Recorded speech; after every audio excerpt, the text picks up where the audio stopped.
दोस्तों, मूवी की शुरुआत में हम एक लड़के को भागते हुए देखते हैं जिसका नाम माइक था। वो असल में किसी से बचकर भाग रहा था और तब हमें पता चलता है कि उसके पीछे कुछ आवारा लड़के पड़े हैं जो कि उसे खूब पीटते हैं और आखिर में उसके पैसे चुराकर भाग जाते हैं। ये असल में एक आवारा लड़कों का गैंग था जिनका यही काम था कि वो रोज किसी न किसी को लूटे। यहाँ पर हमें ये भी पता चलता है कि वो लड़के हर बार माइक को ही परेशान किया करते थे और ऐसे ही एक दिन वो सभी लड़के माइक के पीछे पड़े हुए थे, लेकिन माइक उनसे अपनी जान बचाकर भागते हुए किसी जगह पर छुप जाता है। जिसके बाद वो देखता है कि उसी के सामने वाले एक घर में कोई अनजान आदमी बड़ी ही खुफिया तरीके से घुस रहा है, जैसे कि उसने कुछ बहुत ही बड़ा जुर्म किया हो। अब यहाँ पर माइक चेक करने के लिए उस घर में जाने की सोचता है, लेकिन तभी उसके सामने वही लड़के फिर से आ जाते हैं जो कि माइक को फिर से तंग करने लगते हैं।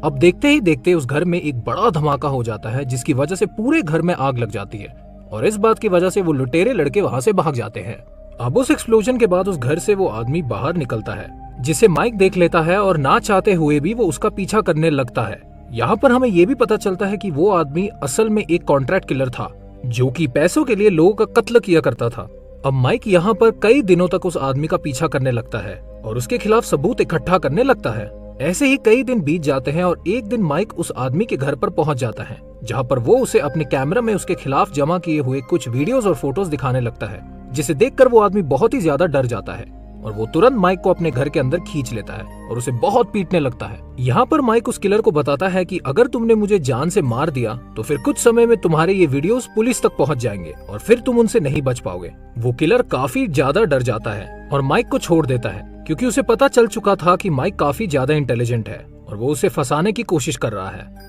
यहाँ पर माइक उस किलर को कहता है कि मैं तुम्हारे बारे में किसी को नहीं बताऊंगा, बस तुम मुझे लोगों को मारने की ट्रेनिंग दे दो ताकि मैं अपने दुश्मनों का बदला ले सकूं। यहाँ पर वो किलर माइक की बात मान जाता है और अगले दिन वो उसे एक अपार्टमेंट में ले जाता है जहाँ पर वो एक लड़के को मारने का कॉन्ट्रैक्ट मिला था। वो किलर ये काम माइक को दे देता है ताकि उसे प्रैक्टिस भी हो जाए और उसका काम भी हो सके। अब उस किलर के कहने के मुताबिक माइक इस बात के लिए रेडी हो जाता है और वो चुपके से उस घर में जाकर उस लड़के को बालकनी से नीचे धक्का दे देता है, जिसकी वजह से वो लड़का वहीं पर मर जाता है। इस सब के बाद अब माइक काफी ज्यादा कॉन्फिडेंट महसूस कर रहा था और वो किलर माइक से काफी ज्यादा इम्प्रेस हो जाता है और उसे धीरे धीरे करके सब कुछ सिखाने लगता है और उसे कई सारे फाइटिंग टेक्निक्स और वेपन्स की जानकारी देता है। ऐसे ही कई साल बीत जाते हैं और अब हम एक आदमी को देखते हैं जो कि बाहर से अपने घर में आया हुआ था, लेकिन तभी पीछे से माइक आकर उसके गले में रस्सी डाल देता है और उसे फांसी पर चढ़ा देता है, जिसकी वजह से उस आदमी की वहीं पर मौत हो जाती है। असल में माइक के लोगों के बीच काफी दहशत फैल चुकी थी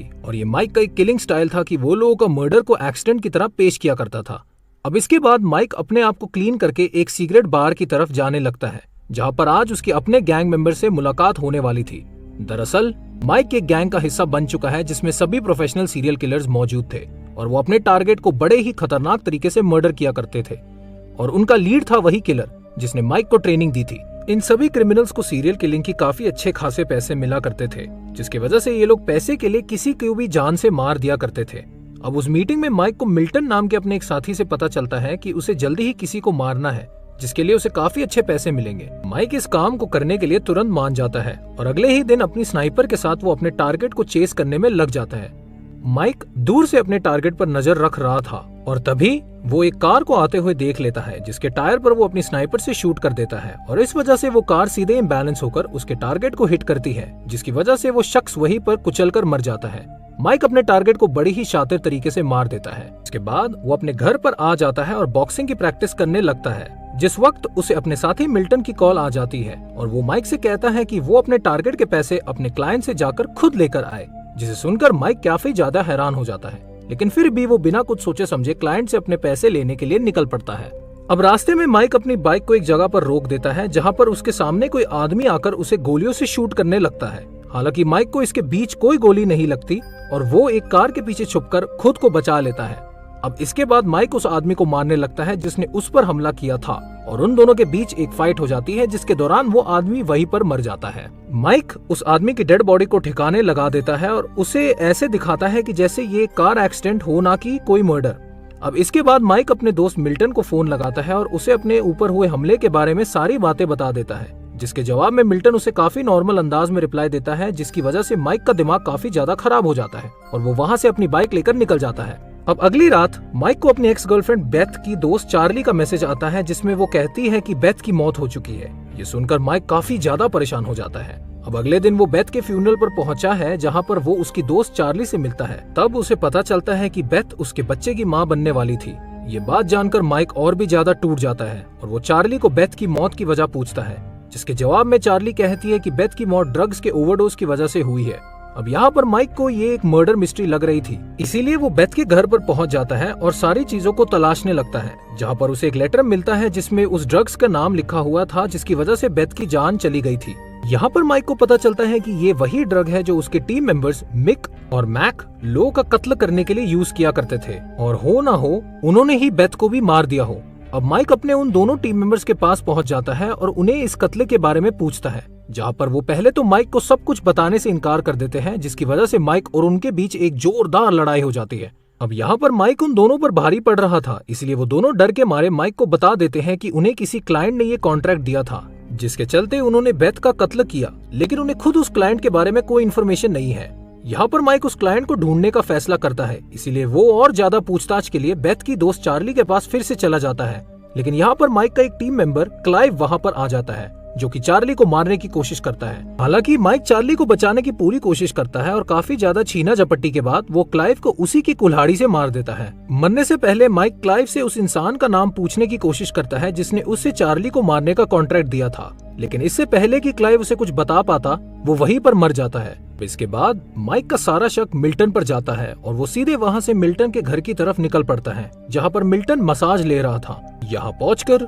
माइक मिल्टन को काफी ज्यादा टॉर्चर करने लगता है और आखिरकार मिल्टन उसे बता देता है कि उसे केंट नाम के एक आदमी ने ये कॉन्ट्रैक्ट दिया था, जिसके लिए उसे बहुत सारे पैसे एडवांस में मिले थे। अब इसके बाद माइक केंट को ढूंढने के लिए वहाँ से चला जाता है, जहाँ पर वो केंट को पकड़ लेता है, लेकिन केंट उसे बताता है कि इस सब के पीछे उसका कोई हाथ नहीं है, बल्कि उसे जिम नाम के एक आदमी ने ये सब करने के लिए कहा था। जिसके बाद माइक उसे छोड़ देता है। अब तभी वहाँ पर मिक और मैक पहुँच जाते हैं, जो सीधा उन दोनों पर फायरिंग करना शुरू कर देते हैं, जिसकी वजह से केंट वहीं पर मर जाता है, लेकिन माइक वहाँ से बचकर भाग निकलता है। यहाँ पर माइक जाने से पहले मिक और मैक को भी जान से मार देता है, लेकिन तभी उस पर उसी के टीम मेंबर्स अटैक कर देते हैं, जिसकी वजह से अब उसे अपने टीम मेंबर्स को ही मारना पड़ रहा था।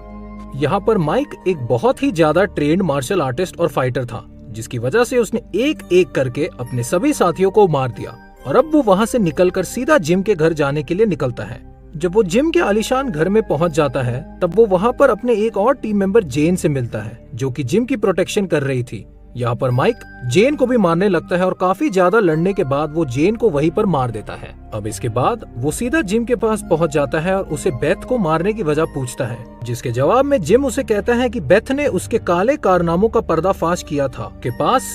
इस रिलेटेड के सारे सबूत मौजूद थे, जिसकी वजह से उसे बेथ को मरवाना पड़ा। अब ये चीज सुनकर माइक को और भी ज्यादा गुस्सा आता है और वो एक तलवार से जिम की गर्दन काटकर धाड़ से अलग कर देता है, जिसकी वजह से जिम की मौके पर ही मौत हो जाती है। दोस्तों, इसी के साथ ये मूवी यहीं पर खत्म हो जाती है और हम देखते हैं कि कैसे माइक, जो कि खुद जुर्म की दुनिया का एक बेताज बादशाह बन चुका था, उसे अंत में अपने ही टीम मेंबर्स को मारना पड़ रहा था, क्योंकि उन सभी ने उसके साथ गद्दारी की थी।